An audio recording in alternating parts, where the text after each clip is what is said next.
Siva media நண்பர்கள் அனைவருக்கும் வணக்கம்.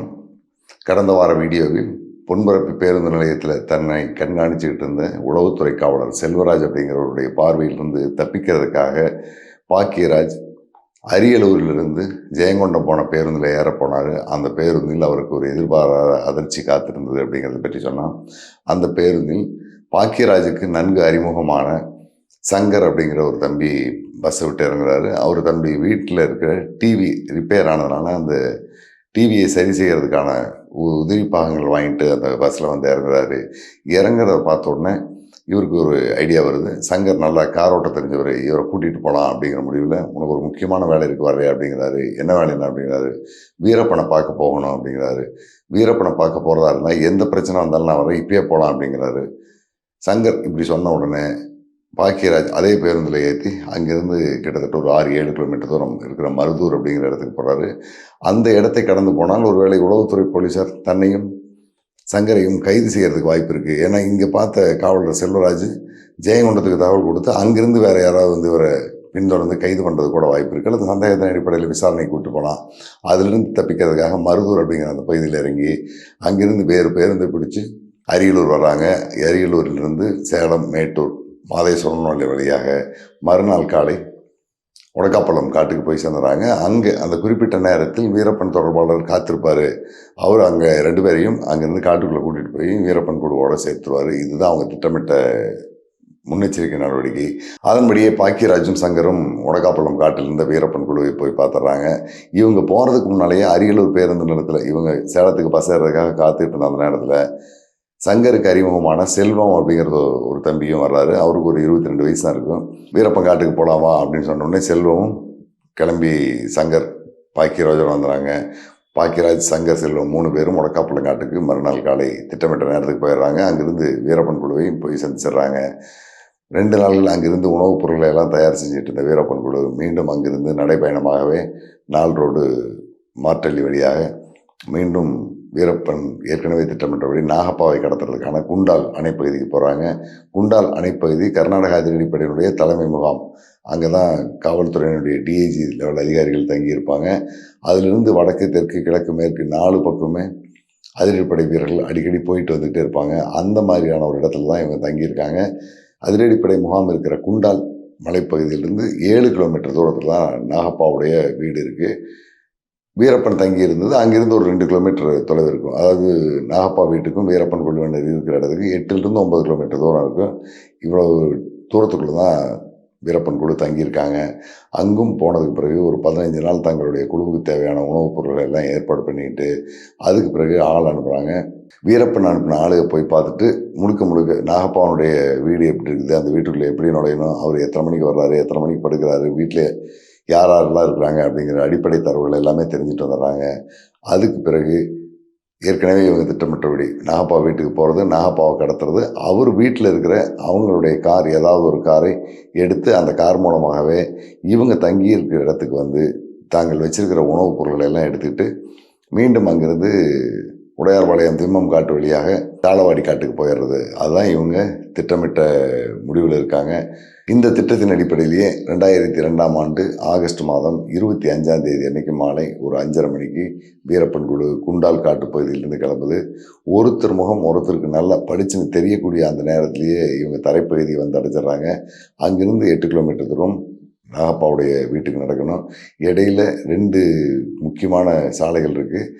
பெரும்பாலும் அந்த பகுதியில் நெல், கரும்பு இந்த மாதிரியான பயிர்கள் தான் பண்ணிட்டு இருப்பாங்க. இவங்க போன நேரத்தில் பல இடங்களில் நெல்லும் பயிர் பண்ணியிருக்காங்க, வாழையும் பயிர் பண்ணியிருக்காங்க, கரும்பு தோட்டம் இருக்குது. இந்த பாதுகாப்பாளனாக கரும்பு தோட்டத்தை வச்சு அந்த வழியாகவே நடந்து சத்தியமங்கலம் காமகரை ரோட்டையும் கடந்து அடுத்ததாக நாகப்பா வீட்டை நோக்கி போகிறாங்க. கிட்டத்தட்ட இரவு 8 மணிக்கெல்லாம் நாகப்பா வீட்டுக்கு முன்னால் இருக்கக்கூடிய ஒரு அரசு நடுநிலைப்பள்ளி, அந்த பள்ளியினுடைய கட்டடத்துக்கு போயிடுறாங்க. இந்த பள்ளி கட்டடம் பள்ளிக்கூட மாணவர்கள் வெளியில் போனதுக்கு பிறகு பெரும்பாலும் பூட்டி தான் கிடக்கு. அதுக்கு பின்னாலேயே ஒரு பெரிய கரும்பு வயல் இருக்குது. இந்த கரும்பு வயலை பாதுகாப்பாக வச்சு அந்த இடத்துக்கு போனவங்க 8 மணிக்கெல்லாம் அரசு நடுநிலைப்பள்ளிக்குள்ளே போய் உட்காந்துடுறாங்க. அந்த பகுதி மக்களுடைய முக அமைப்பும் வீரப்பன் குழுவில் இருந்த சந்திரகவுடாவுடைய அமைப்பும் ஒரே மாதிரி தான் இருக்கும். சந்திரகவுடாவுடைய முன்னோர்களும் கர்நாடகாவை பூர்வீகமாக கொண்ட மக்கள் தான். அவங்க எல்லாமே கால சூழ்நிலையின் காரணமாக சத்தியமங்கலம் பகுதியில் குடியிருக்கிறாங்க. இவங்களுடைய மொழியும் தாய்மொழி கன்னடம் தான். அதனால் சந்திரகவுடா அவங்களுடைய உறவினர்கள் எல்லாருக்குமே கன்னடம் நல்லா பேச தெரியும். அவங்களுடைய கன்னட மக்கள் மாதிரியான முக அமைப்பும் இருக்கிறதுனால சந்திரகவுடாவை மட்டும் அங்கேருந்து வெளியில் அனுப்புகிறாங்க. பேண்ட்டை கழட்டி வச்சுட்டு ஒரு லுங்கியை கட்டிக்கிட்டு சந்திரகவுடா காமகரையை ஊருக்குள்ளே போகிறாரு. நாகப்பா வீடு இருக்கிற இடத்துலேருந்து கிட்டத்தட்ட ஊரினுடைய மையப்பகுதி ஒரு 3/4 கிலோமீட்டர் 1 கிலோமீட்டர் தூரத்துக்கு வரும். ஊருக்கு ஒதுக்குப்புறமாக தான் அவருடைய பண்ணை வீடு இருக்குது. ஒரு 15 ஏக்கர் நிலப்பரப்பில் கிட்டத்தட்ட 1/2 ஏக்கர் அளவில் சுற்றியும் கார்டன் வச்சு ஒரு நல்ல வீடாக கட்டியிருக்காரு. அந்த வீட்டுக்கு முன்னால் தான் உட்காந்துருக்காங்க. அங்கிருந்து புறப்பட்டு போன சந்திரகவுடா ஊருக்குள்ளே போய் வாழைப்பழம், பொரிகடலை, பீடி, தீப்பெட்டி இதெல்லாம் வாங்கிட்டு ஊர் நிலவரத்தை எல்லாம் பார்த்துக்கிட்டு திரும்ப ஒரு 8:45 மணிக்கு வீரப்பன் குழு இருந்த இடத்துக்கு வந்துடுறாங்க. பொரிகடலையும் வாழைப்பழத்தையும் தின்னுட்டு பார்க்குறாங்க. வீரப்பன் எதிர்பார்த்த மாதிரி நாகப்பா வீட்டுக்கு முன்னால் கார் எதுவும் இல்லை. என்ன செய்யலாம் அப்படின்னு முடிவு பண்ணதுக்கு பிறகு நாகப்பா வீட்டை போய் பார்த்துட்டு வர சொல்லி சந்திரகவுடாவையே மீண்டும் அனுப்புகிறாங்க. லுங்கியை மடித்து கட்டிக்கிட்டு சந்திரகவுடா வீட்டுக்குள்ளே போகிறாரு. கேட்டிலிருந்து கிட்டத்தட்ட ஒரு 200 அடி தூரத்துக்கு பிறகு தான் வீடு இருக்குது. வீட்டுக்கு போகும்போதே அங்கே எதிர்பாராத அதிர்ச்சி சந்திரகவுடாவை காத்திருக்குது. உள்ள ஒரு சீருடையில் ஒரு போலீஸார் இருக்காரு. புட்னஞ்சா அப்படிங்கிறவருடைய பேர். சந்திரனை பார்த்துட்டு என்னப்பா விஷயம், எதுக்காக வந்த அப்படின்னு கேட்குறாரு. நான் எஜமானரை பார்க்கணும் அப்படின்னு சொல்கிறாரு. எந்த ஊர் அப்படின்னு அவர் கேட்கும்போது நல்லூர் பக்கத்தில் குடியிருக்கிறோம் அப்படிங்கிறாரு. என்ன விஷயம்? எங்கள் அண்ணன் தம்பிக்குள்ளே நிலத்து பிரச்சனை இருக்குது, சொத்து பிரச்சனை, அண்ணன் தம்பிகளுக்குள்ள பிரச்சனை தீராமல் போயிட்டுருக்குது. அதான் எஜமாக இருந்தாங்கன்னா பார்த்து பேசிட்டு போகலான்னு வர்றேன் அப்படின்னு சொல்கிறாரு. இந்த எஜமானங்கிற வார்த்தை கர்நாடகாவில் இன்றளவும் வழக்கத்தில் இருக்கிற வார்த்தை. தமிழ்நாட்டில் அந்த சொல் ஒழிஞ்சு போயிட்டு, ஆனால் அங்கே அந்த சொல் இன்னும் வழக்கத்தில் இருக்குது. அந்த அடிப்படையில் எஜமானரை பார்க்கலாம் போது நீ நாளை காலையில் 10 மணிக்கு பிறகு வா, இன்றைக்கெல்லாம் வெளியூர் போயிட்டாரு, ஐயா இல்லை அப்படிங்கிறாரு. சரின்ட்டு சந்திரகவுடா கையை விசிறிக்கிட்டே அப்படி திரும்பி வர்றாரு. திரும்பி வந்து வீரப்பனை சந்தித்து ஆள் ஊரில் இல்லை, வெளியூர் போயிட்டு தான் சொல்கிறாங்க அப்படிங்கிறாரு. அப்போ வீரப்பன் திட்டமிட்டு பார்க்குறாரு. கிட்டத்தட்ட ஒரு 9-9:10 மணி தான் ஆகுது. இனிமேல் இங்கிருந்து மீண்டும் 8 கிலோமீட்டரு கடந்து காட்டுக்கு போயிட்டு நாளைக்கு எப்பப்பா வர்றது, ஒரு பெரிய தொல்லையாக இருக்குது அப்படின்ட்டு ஒரு மாதிரி சலிப்பாக பேசிகிட்டு இருக்காரு. பேசிகிட்டு இருக்கும்போதே கொள்ளைகள் பக்கம் இருந்து ஒரு கார் வந்து நாகப்பாவனுடைய வீட்டு கேட்டுக்குள்ளே டாடா சுமோ கார். முன்னால் கட்சியினுடைய ஒரு கொடி பறக்குது. அது என்ன கொடி அப்படிங்கிறது தெரியல.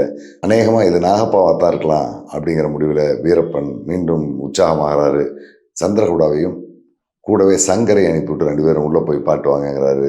2 பேரும் சாதாரணமான பொதுமக்கள் போடுற மாதிரி லுங்கி சட்டையோட வீட்டுக்குள்ளே நுழைகிறாங்க. இவங்க வீட்டுக்குள்ளே நுழையும் போதே கார் வீட்டினுடைய முன் அந்த போர்ட்டிக்கோவில் போய் நின்றுது. காரினுடைய முன் இருக்கையிலிருந்து டிரைவர் இறங்கி வர்றாரு. அதுக்கு முன்னே இந்த பக்கம் நாகப்பா இறங்கி வர்றாரு. பட்டு வேட்டி, பட்டு சட்டை, தலையில் தலைப்பாகையோட இறங்குனவர் நேராக காரை சுற்றி பின்பக்கம் வந்து தன்னுடைய வீட்டு வாசலுக்குள்ளே நுழைகிறாரு. இதை பார்த்ததும் சங்கரும் சந்திரகவுடாவும் அந்த இடத்துலேருந்து திரும்பி பின்னால் வராங்க. கேட்டுக்கு பக்கத்தில் சந்திரகவுடா நின்றுட்டு சங்கரை மட்டும் அனுப்புகிறாரு. சங்கர் ரோட்டை கடந்து பள்ளிக்கூடத்துக்கு பக்கமாக வந்து நாகப்பா வந்துட்டாரு, வாங்க போகலாம் அப்படின்னு கூப்பிட்றாங்க. ஏற்கனவே வீரப்பன் இது நாகப்பாவாக தான் இருக்கும், காரில் கட்சி கொடி பறக்குது, அவராக தான் இருக்கணுங்கிற முடிவில் தயாராக தான் நின்றுட்டுருக்காங்க. சங்கர்கிட்டருந்து சிக்னல் வந்த உடனே எல்லாருமே அந்த பள்ளிக்கூடத்தினுடைய காம்பவுண்டு எட்டி குதிச்சு கொள்ளையாளிலிருந்து மாதேஸ்வரமலை போகிற அந்த மாநில நெடுஞ்சாலையை கடந்து நாகப்பாவனுடைய வீட்டுக்கு போயிடுறாங்க. வீட்டினுடைய கேட்டுக்குள்ளே எல்லாரும் உள்ளே போனதுக்கு பிறகு அந்த கேட்டை இழுத்து சாத்திட்டு அதுக்கு பக்கத்துலேயே வேறு எதுவும் கார் உள்ளே வந்துடக்கூடாது அப்படிங்கிறனால அந்த கேட்டுக்கு பக்கத்துலேயே செல்வம் மட்டும் நின்றுக்கிறாரு. மீதி எல்லாருமே வீட்டுக்குள்ளே ஓடுறாங்க. இந்த நேரம் வீட்டுக்குள்ளே நாகப்பா உள்ளே நுழைஞ்சிட்றாரு. வீட்டினுடைய வரவேற்பறையில் கொசுவர்த்தி சுருள் எரிஞ்சிக்கிட்டு இருந்திருக்குது. அந்த கொசுவர்த்தி சுருளினுடைய புகை அலர்ஜி அவருக்கு நாகப்பாவுக்கு ஒத்து வராது அப்படிங்கிறனால அந்த கொசுவர்த்தி சுருளை எடுத்துக்கிட்டு அங்கிருந்த அரசனுடைய மெய்ப்பாதுகாவலர் புட்னஞ்சா மட்டும் அந்த கொசுவத்தி சுருளோடு வீட்டுக்கு வெளியில் வர்றாரு. வெளியில் வரும்போது வீரப்பன் கும்பலை சேர்ந்த ஒரு 5-6 பேர் திடீர்னு துப்பாக்கியோட உள்ளே ஓடுறதை பார்த்தவர் அந்த கொசுவத்தி சுருளை தூக்கி வெளியில் வீசிட்டு உள்ளே ஓடி போய் வரவேற்பறையினுடைய அந்த கதவை இழுத்து மூடிட்டு காணாமல் போயிடுறாரு. வீரப்பன் உள்ளிட்ட இவங்க எல்லாமே போயிட்டு கதவை தட்டுறாங்க, பலமாக தட்டுறாங்க. காவலுக்கு 2-3 பேர் பிரிஞ்சு நிற்கிறாங்க. சேத்துக்குடி கோவிந்தன் பக்கத்தில் இருக்கிற ஜன்னல் பக்கம் போய் அதை திறக்க முயற்சி பண்ணுறாரு. இது நடந்துகிட்டு இருக்கும்போதே உள்ளே போன புட்னஞ்சா தனக்கு பாதுகாப்புக்காக கொடுத்துருந்த 303 துப்பாக்கி தூக்கிட்டு வந்து கதவை ஒட்டி இடது பக்கம் 4 ஆளுயர் ஜன்னல் இருக்குது. அந்த ஜன்னலில் ஒரு ஜன்னலை திறந்து துப்பாக்கி வெளியில் நீட்டுறாரு. துப்பாக்கி வெளியில் வந்தோடனே அவன் சுட போகிறார் அப்படிங்கிறது உறுதியாக தெரிஞ்ச வீரப்பன் கோவிந்தா ஆளாளுக்கு ஒரு பக்கம் ஓடி பதுங்கப்பா, துப்பாக்கியில் சுட போகிறான், என்ன ஒரு 10 குண்டு தான் இருக்கும் பார்ப்போம் அப்படிங்கிறாரு. இதுக்குள்ளேயே துப்பாக்கியிலேருந்து தோட்டா வெடிக்க ஆரம்பிச்சிருது. நல்ல வேலையை அந்த போர்ட்டிக்கோடு பல இடத்துல தூண்கள் இருந்ததுனால அந்த தூணில் எல்லாம் மறைஞ்சு நின்றுக்கிறாங்க. ஜன்னலுடைய இடது பக்கம் வலது பக்கமும் 2 ஒருத்தர் நின்றுக்கிறாங்க. 13 தோட்டா உள்ளிருந்து வெளியில் வருது. அதில் 3 தோட்டா மட்டும்தான் வெடிக்குது. மீதி எதுவுமே வெடிக்காமலே தோட்டாக்கள்லாம் வெளியில் வந்து விழுந்துருது.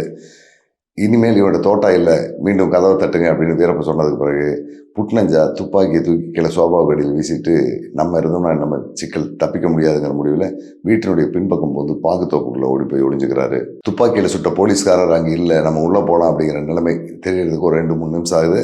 அதுக்கு பிறகு வீரப்பன் நம்ம வீட்டை உடைச்சி உள்ளே போகலான்னு கதவை தட்டுறாங்க. இதுக்குள்ளே வீட்டுக்குள்ளே இருந்த எல்லாருக்குமே தகவல் தெரிஞ்சு எல்லாம் ஒரு குறிப்பிட்ட இடத்துக்கு வந்துடுறாங்க. இந்த நேரத்தில் சேதுமணி மட்டும் அந்த ஆளுகிற ஜன்னல் இருந்த இடத்துக்கு போயிட்டு கையில் வச்சிருந்த கொடுவாள்னால ஜன்னல் கண்ணாடியை அடிச்சு உடைக்கிறாரு. உடைஞ்சதுக்கு பிறகு பார்த்தா உள்ள தடுப்பு கம்பிகள் எதுவும் இல்லை, அது சும்மா ஒரு பார்வைக்காக போட்டிருந்த ஒரு கண்ணாடி தான். அதை உடைச்சோடனே ஒரு ஆள் தாராளமாக உள்ளே போகிற அளவுக்கு இடைவெளி இருக்குது.